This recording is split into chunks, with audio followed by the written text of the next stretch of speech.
What's going, guys? I am Kevin Mower, and welcome to Cinephellas.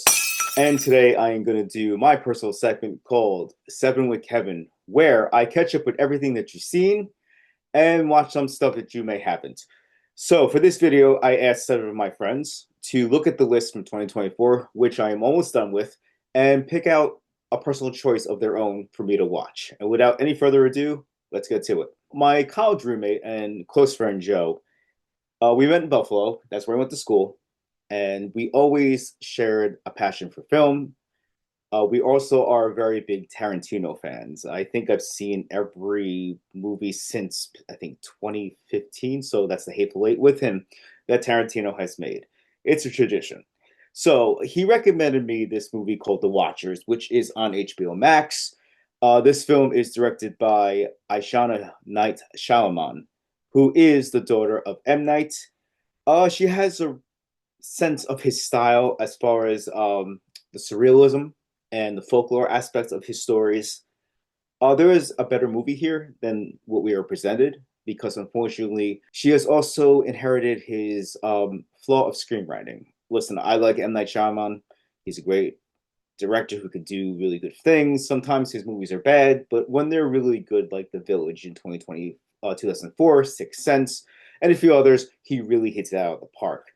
But his dialogue sucks. It's very bland, stilted, doesn't progress the plot really that well at times, and he relies on tricks. And this is what this movie is. It's a better premise than it is an execution. Some of the dialogue is so stilted in this film, and I just think this was kind of uninteresting, unengaging for such an interesting premise and a mystery. I just wasn't buying into it. And, this is his daughter's first film. I'm not going to really hate on her, but I'm going to give this movie 2 out of 5. M. Night Shyamalan family hairpieces. Okay, so my next film is the 2024 remake of Don't Tell Mom the Babysitter's Dead. And this is the choice of my friend Jackie. I met her in college too. When I was going to community college, she was in one of my writing classes, and we've had really great discussions about books, literature, actors, writing, and most of all, movies. I was kind of always recommending stuff to her. We would basically trade off, but majority of the time, I'm like, you gotta see this, you gotta see this. And her choice is the remake of this movie of the 80s classic. I think she didn't really understand the assignment because she said, "Oh, like wow, they made a remake of this movie." And I wanted to watch this movie. It has been on the list for a while. It's actually at the top because they usually compile this list by the release dates. So I decided to check this one out. Listen, I don't really hold the first film in high regard. I think it's a fun film, but it's not like a classic in my eyes. And this version is made by BET with the mostly black cast outside the babysitter, who is played by Academy Award nominee June Squibb. Squint comes in, does her stuff as the racist old woman for about 10-15 minutes until she kicks the bucket. The movie then kind of follows the same plot as the original, where these kids have to basically take care of themselves, live a life. And the older sister, here played by Simone Joy Jones, originally played by Christina Applegate, gets a job at a fashion industry, through some creative like resume tweaking and everything. It's a very far-fetched premise, but it's fun. The cast is the highlight here. I liked everyone in this cast. I thought they were very good. I thought the family was really well done. I thought some of the movie was kind of corny in a way, even more than the original. Nicole Richie, the Harris, she is using her power to get into this movie, but unfortunately, she is not good. You can tell she's acting. She is the boss of the company that Joy Jones works at, and you just feel that you feel like you're watching a performance versus being engrossed in the story. This movie is not terrible. There are parts that made me laugh, but overall, I just kind of think this was kind of useless and unnecessary. But as I said, the kids are very good and they work very well together. And it's a harmless 90 minutes if you want to check it out. If you are a fan of the original, give it the shot. And I'm going to give this one 2.5 out of 5 Simone Joy hairpieces. Okay, so the Sony Marvel universe has taken its last breath with Craven, the film.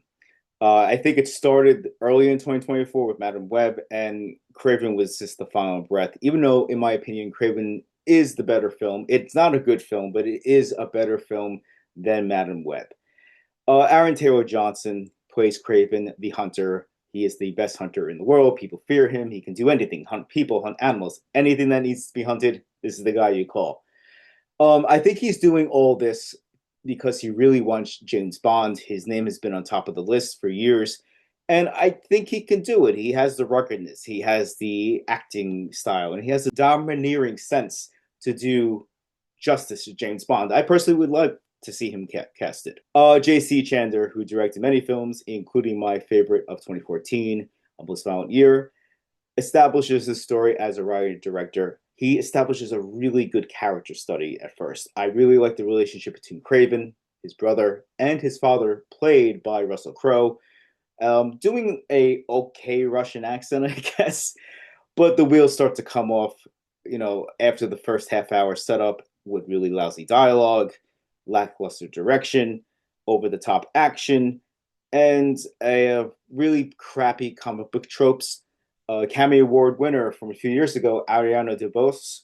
She plays Calypso, and she is so underwritten here. And she's just been in the string of flops, and I really think she should find a new agent.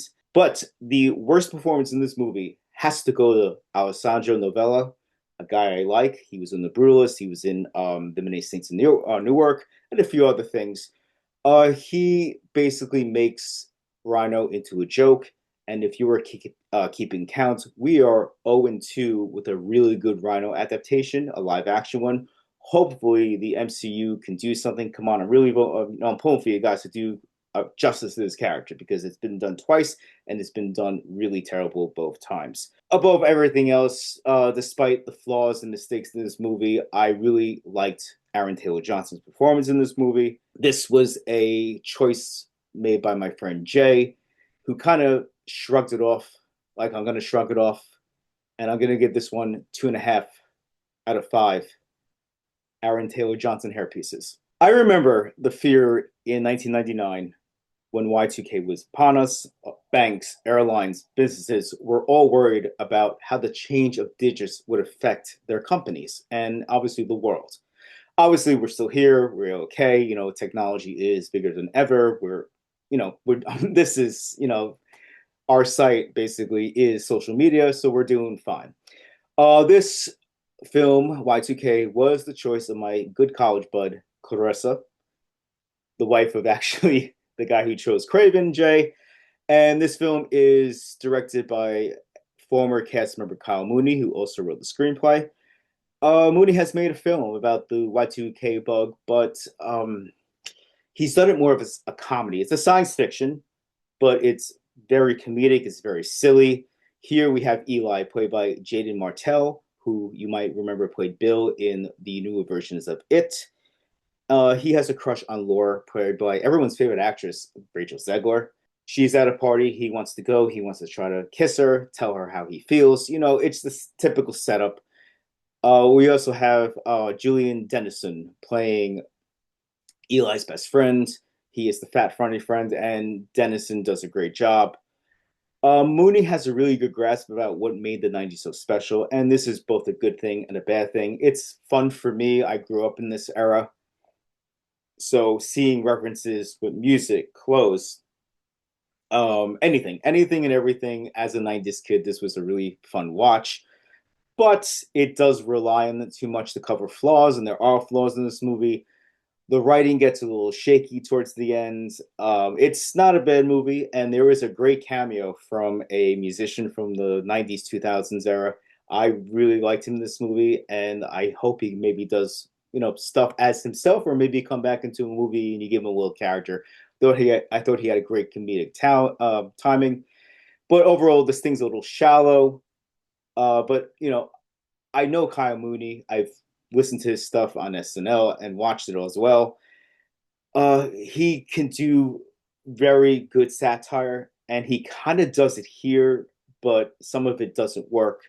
But I am going to give this one a 3 out of 5. Kyle Mooney hairpieces. Glenn Powell. Over the last few years, Glenn Powell has become the face of Hollywood. You know, he's good looking, he's charismatic, he's not a bad actor too. I enjoy him. I've seen him in a lot of stuff, and it's crazy. He was a Wall Street guy in a very brief role in The Dark Knight Rises. Here in Hitman, he is basically playing a college professor who moonlights as an informant.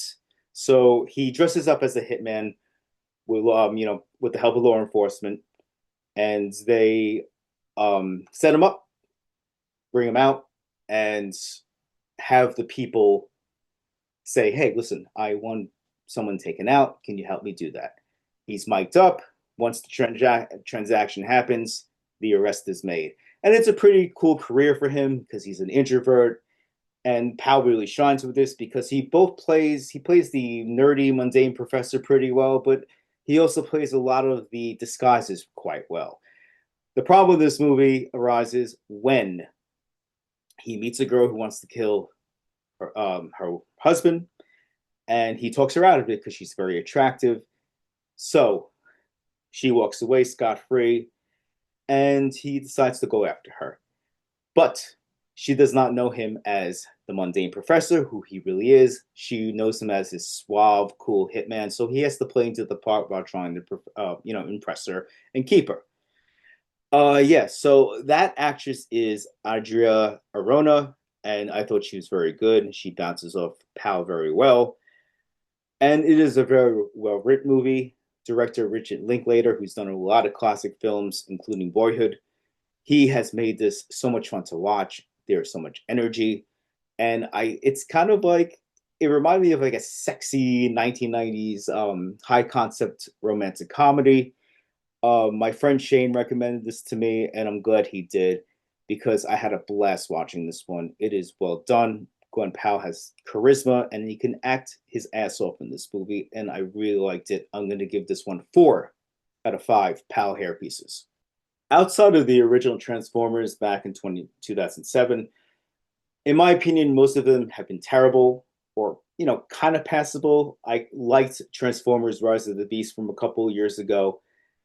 But, this time it is all animated, and we have the origin story of Megatron and Optimus Prime and how they have basically fell into their destinies as the greatest foes within this universe.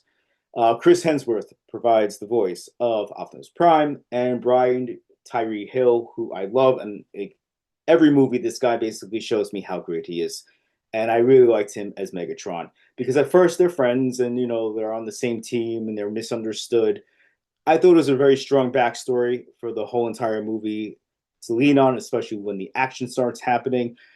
There is MCU humor, there's a cheesy dialogue, and the consistency of it popping at certain points, does get annoying. But I feel that this is every movie's vibe that is very popular because the MCU established that.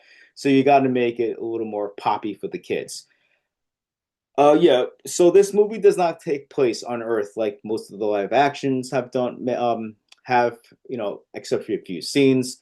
So it's an opportunity for the animators to create this big, beautiful world where these Transformers are from. And I thought the animation was beautiful. I thought it was beautiful, creative, and interesting to look at. I had a blast being in this world. This one was from my friend Steve, who was a huge Transformers fan when we were kids. I was more of a Turtles guy, and I'm glad that he basically recommended this to me because this was a lot better than I thought it was going to be. It is actually my second favorite Transformers movie next to the 2007 version. But you know what? This also has elements that are done better here than the other movie. Overall, I really was surprised by it. If you were a fan of Transformers or you have a young nephew or a son, definitely try this with them. They'll have a blast with it. And I'm going to give this one 4 out of 5 Transformer hairpieces. I have been thinking about this movie nonstop since I saw it in the beginning of May. It is a choice that my old Johnny Rockets friend slash server, Brian, who lives in Michigan, and we still talk, and it's great, and we've always had a love for film. and that's how we passed the time when we were working together. And I saw The Dark Knight with him, and great memories, movie memories with this guy.